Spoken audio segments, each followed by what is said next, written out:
Hello, so I'm back with a new video.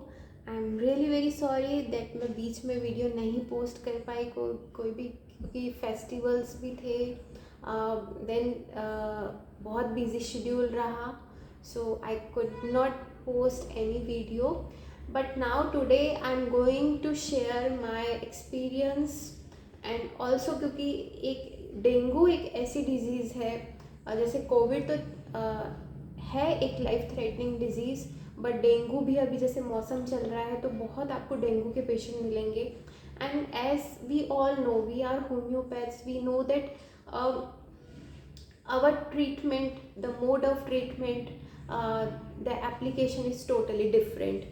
So हमारे treatment में ऐसा नहीं है कि डेंगू के 10 मरीज़ आए आपके पास में तो हम 10 को ही एक ही हम एंटीबायोटिक देंगे या वही पेन किलर या वही हम एंटीपायरेटिक. हमारा ऐसा मोड ऑफ ट्रीटमेंट नहीं है. We have to think lot, we have to work, we have to analyse and every patient has a different remedy. तो इट्स लाइक जैसे एक लॉक में आपने प्रॉपर की अगर नहीं यूज़ किया टू ओपन दैट लॉक तो वो ताला खुलेगा नहीं. तो that's the same case with homeopathy that every patient is different और हर एक इंसान अलग है. तो हर इंसान की दवाई है होम्योपैथी में. तो होम्योपैथी में बीमारी की दवाई नहीं है. हम बीमारी को नहीं ठीक करते, हम इंसान को ठीक करते हैं. तो अगर राइट सिमिलिनम दी जाए, ऐसे मेरे कुछ केसेस हैं जो पेशेंट आप कंप्लेंट लेके कुछ आया है but after giving the right similimum उसकी एक कंप्लेंट नहीं ठीक हुई, उसकी बाकी कंप्लेंट्स भी ठीक हो गई. So we treat human beings, we treat person, we treat not only just a specific illness. कि अगर पेशेंट को डायबिटीज़, बीपी, थायराइड तीनों की प्रॉब्लम है और पेशेंट आपको आगे बता रहा है कि आप डॉक्टर साहब थायराइड ठीक कर दो, तो अगर आपकी मेडिसिन ठीक है तो वो सारी कंप्लेंट्स ठीक करेगा. And also want to clear one thing, क्योंकि जब हम पढ़ते थे कॉलेज में, हम स्टूडेंट्स थे तो हमें भी ऐसा लगता था कि एक कॉन्स्टिट्यूशनल रेमेडी है और लाइफ लॉन्ग वही कॉन्स्टिट्यूशनल रेमेडी ही रहती है. जैसे अगर मैं 2 साल पहले भी अगर कोई मेडिसिन खाऊं, 5 साल बाद खाऊं या कभी भी किसी भी स्टेट में किसी भी टाइम, तो मेरी जो कॉन्स्टिट्यूशनल रेमेडी है मुझे वही ठीक करेगी. This is a misnomer, a false belief. ऐसा नहीं है, एक कॉन्स्टिट्यूशनल रेमेडी नहीं होती है. स्टेट टू स्टेट, जैसे स्टेट चेंज होती है, जैसे हमारी लाइफ में सरकमस्टेंसेस आती हैं, जैसे बच्चे होते हैं, बच्चे बड़े होते हैं, फिर वो 10th और 12th का बोर्ड कंप्लीट करने के बाद में they apply for college, then they search for jobs, फिर मैरिज का टाइम होता है. तो जैसे थॉट प्रोसेस चेंज होता है लाइफ के अंदर, सरकमस्टेंसेस चेंज होती हैं, कंडीशंस चेंज होती हैं, तो उस स्टेट के चेंज होने से मेडिसिन डिपेंड करती है उस थॉट प्रोसेस पे. जो पेशेंट का उस टाइम पे थॉट प्रोसेस चल रहा है, वो किस चीज़ को लेके ज़्यादा वरी कर रहा है, किस चीज़ को लेके वो ज़्यादा कंसर्न है. Like if a patient is in stress regarding the exams, और if patient is in stress regarding the future of children, kids, or is concerned for family, or is concerned for self or for financial problem. तो in thought process पे depend करती है हमारी homeopathic medicine. तो जो state होता है, जैसे जैसे स्टेट चेंज होता है वैसे ही मेडिसिन चेंज होती हैं. So today I am going to share my experience. अभी फ़िलहाल में ही डेंगू के पेशेंट बहुत आए और as we all know dengue is a mosquito borne disease और ये एक वायरल इन्फेक्शन है. ये जो वायरस होता है ये कैरी करता है मॉस्किटो, एंड कहीं भी वो जैसे कहीं बैठा ट्रैवल किया और वही काट लिया मच्छर, या कहीं खाने में कुछ उसने ऐसा वायरस छोड़ दिया, आपने खा लिया, तो that's how this spread. And symptoms vary from patient to patient. In some patient there can be severe body ache, backache, muscle ache और joints pain. किसी पेशेंट में आपको ये नहीं मिलेगा, किसी पेशेंट में, अब जैसे मेरा एक पेशेंट था उसको लेफ़्ट आई पेन रह रहा था और कोई कंप्लेंट नहीं थी, फीवर था बट फीवर के साथ में लेफ़्ट आई पेन था. एक पेशेंट में माइल्ड हेडेक था और बॉडी पेन्स थे, एक पेशेंट में कोल्ड एंड कंजेशन था. तो symptoms vary from person to person. And also the fever, the severity of infection, the severity of कितना हाई फीवर जाएगा, that depends on the severity of infection. अगर mild fever चल रहा है तो infection इतना हाई नहीं है पेशेंट में अभी, बट प्रॉपर ट्रीटमेंट नहीं मिलेगा तो इन्फेक्शन आगे बढ़ेगा. Fever, as we all know, fever is a natural mechanism, defensive mechanism of body. जब कोई पैथोजन हमारी बॉडी में आते हैं अंदर, लाइक एनी बैक्टीरिया और virus, so in that reaction, ये हमारा बॉडी का नेचुरल मैकेनिज्म है, डिफेंसिव मैकेनिज्म. जब बॉडी में जनरेट होती है heat, leucocytes, monocytes, lymphocytes, all white blood cells comes and they fight. But क्या होता है, कभी तो बॉडी खुद ही सॉल्व कर लेती है, बट इन सम टाइम्स जब नहीं प्रॉपर फाइट हो पाती, इतनी इम्यूनिटी वीक होती है पेशेंट की, या सिवियरिटी ऑफ इन्फेक्शन बहुत ज़्यादा होता है, तो पेशेंट की कंडीशन डिटोरिएट होती है. And that time patient needs a right treatment. So अब हमारे होम्योपैथी में क्या है, पेशेंट आया, पेशेंट का हम सिर्फ इस बेसिस पे नहीं देखते कि उसको जुकाम है तो ये दे दो, फीवर है तो एंटीपायरेटिक दे दो, पेन्स है तो पेन किलर दे दो. We have to analyse. So we have to probe क्या रिएक्शन है, क्या एडेप्शन है, पेशेंट में क्या चेंज आया है फीवर के पहले जो था कंडीशन, एंड अभी what is the condition. So I will share my case. So first case में क्या था, फर्स्ट केस में पेशेंट का मेरा टेलीफोनिक कन्वर्सेशन ही हुआ था, फ़ोन पे बात हुई थी. तो patient was sounding low, female patient थी, अराउंड 60 years एज. So I asked, then she said कि फीवर है, और फीवर जब आता है तो ठंड लग के आता है, और क्रॉसिन और डोलो लेने के बाद में भी फीवर 100 से नीचे नहीं आ रहा, 2-3 से ऊपर चला जाता है. डोलो क्रॉसिंग लेने के बाद में 100 तक थोड़ा सेटल्ड होता है, बट उससे नीचे तो आ ही नहीं रहा, कंटिन्यूस फीवर चल रहा है. देन आई आस्क्ड कि क्या स्ट्रेस है माइंड में, क्या आपको दिमाग में ज़्यादा चल रहा है. तो दैट लेडी सेड दैट मेरे हस्बैंड की भी तबीयत ख़राब है, बेटे की भी तबीयत ख़राब है, घर में सबकी तबीयत ख़राब है, और सर्वेंट भी नहीं है, और बस कि दिमाग में यही आ रहा है काम कैसे होंगे घर के, और सर्वेंट बहुत समझदार है, वो भी नहीं है, वो चला गया है, और वो मैनेज कर लेता था. अभी मेरे बेटे की भी तबीयत ख़राब है, उसको तो 5-6 दिन हो गए फीवर चलते हुए, अब वो ठीक हो गया है, बट उसको टाइम पे सब कुछ चाहिए होता है. मैं मैनेज कर रही थी इतने दिन से, मुझे भी फीवर चल रहा था. तो मैंने कहा आपको फीवर कितने दिन से चल रहा था. तो बोलते हैं मेरे को भी 5-6 दिन से फीवर चल रहा था, बट वो हल्का हल्का चल रहा था. मैंने पूछा फिर कि आपने क्या किया तब. तो देन शी सेड कि बस ठीक हो जाता था, वो कभी कम होता था 99, और ऐसे लो ग्रेड ही चल रहा था, फ़ोन पे जैसे उन्होंने बोला. तो मैंने कहा अच्छा. तो मैंने कहा आपने ट्रीटमेंट क्यों नहीं लिया, आपको इतने दिन से फीवर चल रहा था. तो देन शी रिप्लाइड कि घर में हस्बैंड की भी तबीयत ख़राब है, बेटे की भी तबीयत ख़राब है, सब मैनेज करना था, सबकी टेंशन थी, और मेरे को था कि हल्का फुल्का है मेरा तो ठीक हो जाएगा, पर अब सर्वेंट भी चला गया है, घर के काम कैसे होंगे. अगेन शी सेड दिस कि घर के काम कैसे होंगे. फिर मैंने उनसे पूछा कि अभी आपका कैसा है, तो एनर्जी लेवल वगैरह. तो वो तो मेरे को फ़ोन से ही उनकी आवाज़ से पता चल रहा था कि डल है, बट उन्होंने भी बताया कि वो डल हो गई हैं, और पहले तो वो मतलब चल फिर रही थी, सारे काम कर रही थी, अब नहीं हो पा रहा है. और अब मुझे यही डर लग रहा है कि मेरा अब अगर इतना फीवर मेरे को समझ नहीं आ रहा है, इतना बढ़ गया है, और ये डोलो क्रॉसिंग लेने के बाद में भी 100 से नीचे नहीं आ रहा, तो क्या होगा, घर के काम कैसे होंगे.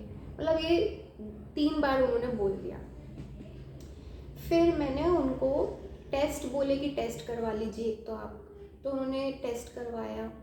टेस्ट करवाने के बाद में रिपोर्ट जब आई तो उन्होंने मुझे फ़ोन किया, रिपोर्ट सेंड की. उन्होंने मुझे बोला कि तो मेरा डेंगू पॉजिटिव आ गया है, और डॉक्टर साहब मैं आपके दवाई के साथ में मैं आयुर्वेदिक दवाइयाँ भी स्टार्ट कर दूँ, क्योंकि ना इसमें तो प्लेटलेट कम हो जाता है, ये एकदम से फिर डेथ भी हो जाती है, ये हो जाता है।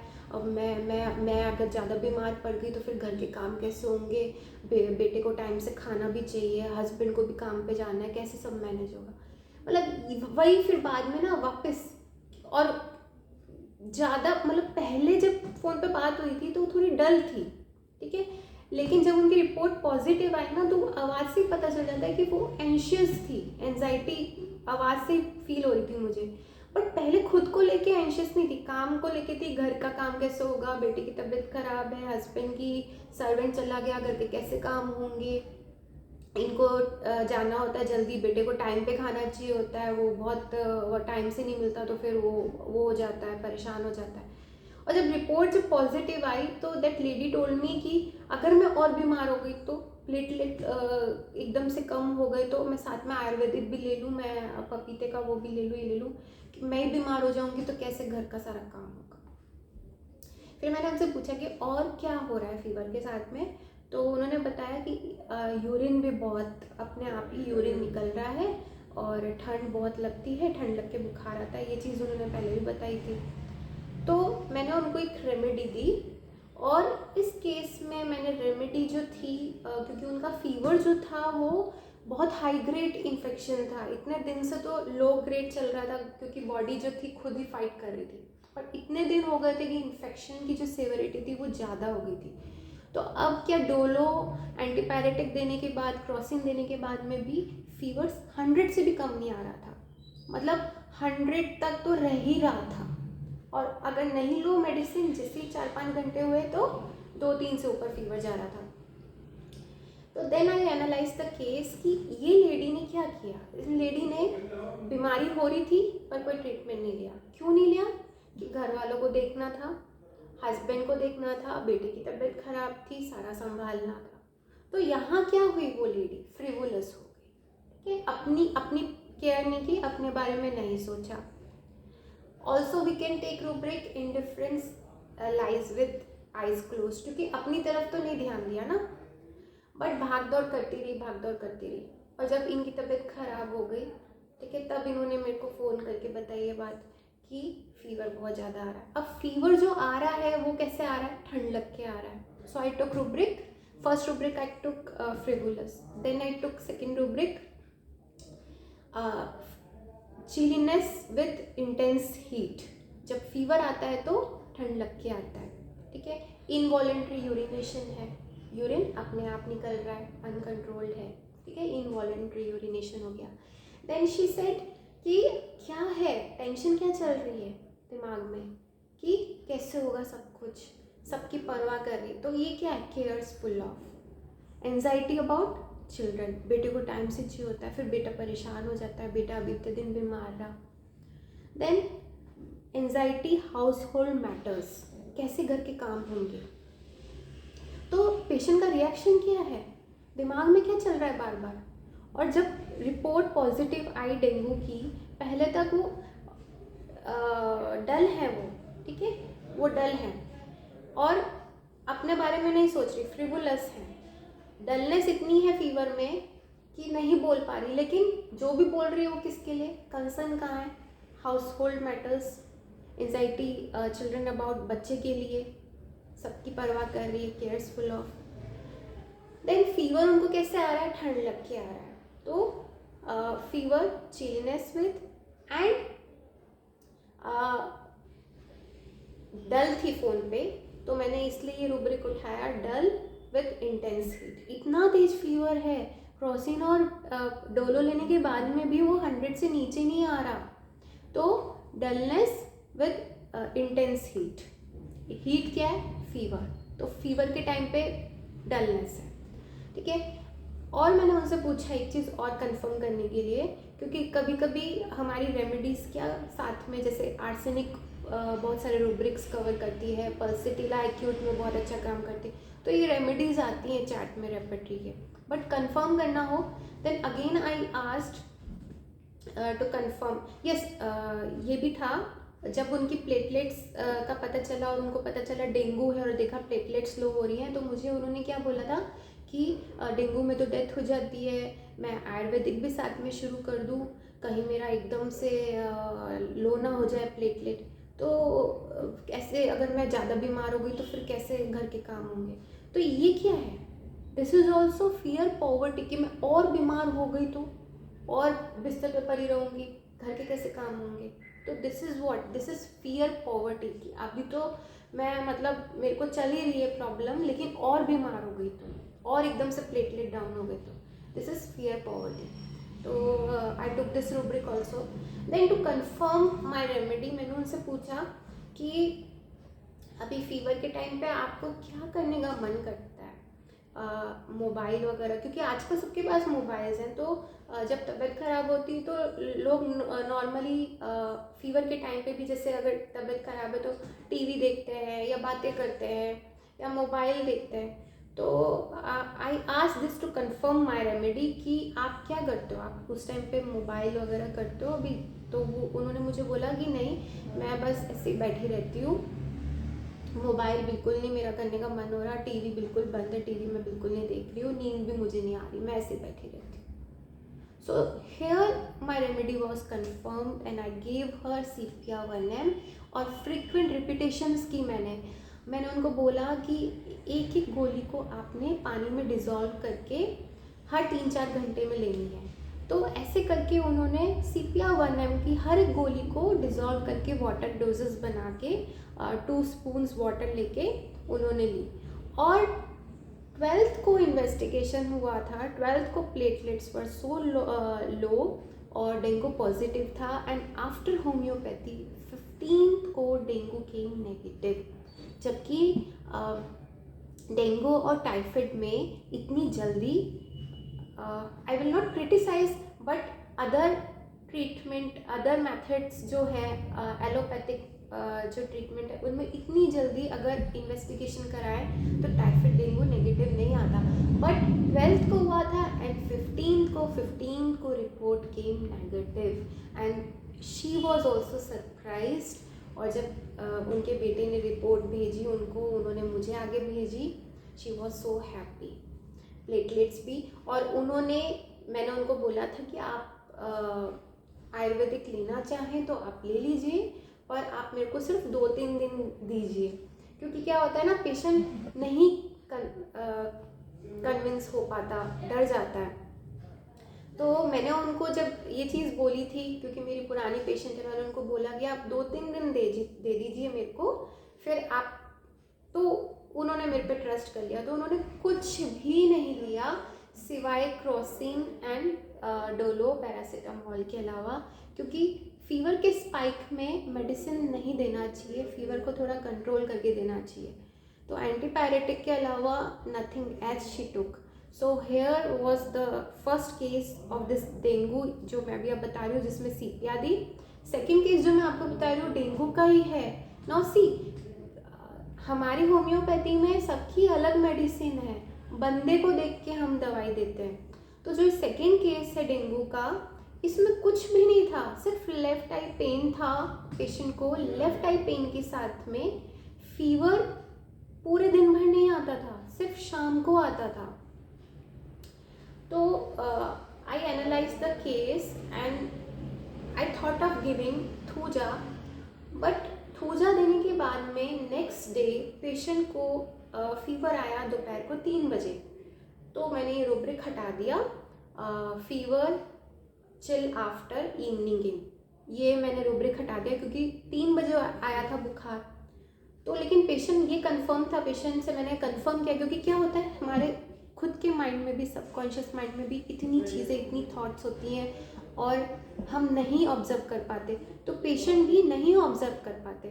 तो पेशेंट से मैंने वापस कंफर्म किया, पेशेंट ने कहा कि हाँ ये है कि मेरे को जब भी बुखार आ रहा है ठंड लग के आ रहा है। तो इस केस में मेरे को सिर्फ ये चीज़ें मिल रही थी कि एक तो लेफ़्ट आई पेन है एंड ठंड लग के बुखार आ रहा है, और पेशेंट बहुत माइल्ड, मतलब फ़ोन पे बात हुई तो माइल्ड एकदम।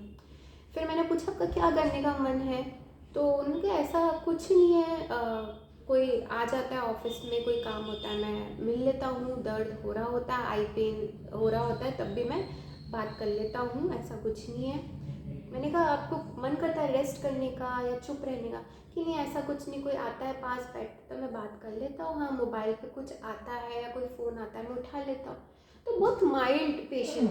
तो मैंने सिर्फ ये 2-3 रूब्रिक्स लिए कि लेफ्ट आई पेन और फीवर में eye pain aggravation and fever with chilliness and mild. तो Pulsatilla came in my chart and I gave him Pulsatilla 1M and within वहाँ भी मैंने रिपीटेशंस 1M Pulsatilla की कराई थी बिकॉज आई वॉज कन्फर्म। तो Pulsatilla 1M देने के बाद में 3-4 बार शायद पेशेंट ने ली थी वाटर डोजेज में। नेक्स्ट डे ही said that there is no pain. जो आई पेन हो रहा था आईब्रो के ऊपर और आई में, वो पेन चला गया एंड फीवर भी नहीं आया। सो सी डिजीज़ तो दोनों को एक ही थी, दोनों ही डेंगू थे, डेंगू पॉजिटिव थे, but the process of the thinking process, हम होम्योपैथी में, homeopathy is not so simple. We have to observe patient, we have to analyse the case, उसका प्रॉपर रिएक्शन एडेप्शन देखना और फिर मेडिसिन देना। सो I hope